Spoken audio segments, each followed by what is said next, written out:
હું આમ આદમી પાર્ટી રાજકોટ શહેર પ્રમુખ દિનેશ જોશી આજે અમે આવેદનપત્ર દેવા આવ્યા છીએ રેશમિયા મોહનને।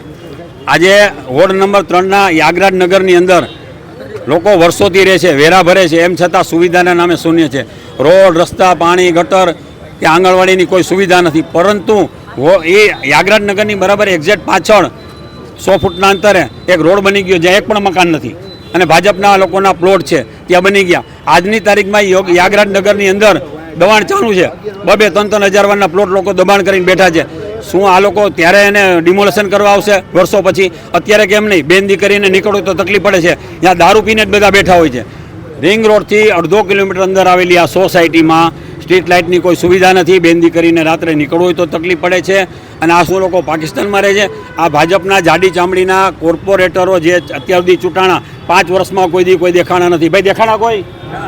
આ કોઈ આવ્યા નથી। આજે આ લોકોએ પ્રજાએ અમને વાત કરી યોગરાજનગરના, એટલે અમે આજે રેશમિયા મોહનને અમે રજૂઆત કરવા માટે આવ્યા છીએ। અને આ જાડી ચામડીનાને જો આંખ ઉઘડે તો આટલા વર્ષથી આ લોકો વેરા ભરે છે તો એને સુવિધા આપે એવી આપણે તમારા તરફથી અમે એને રિક્વેસ્ટ કરીએ છીએ।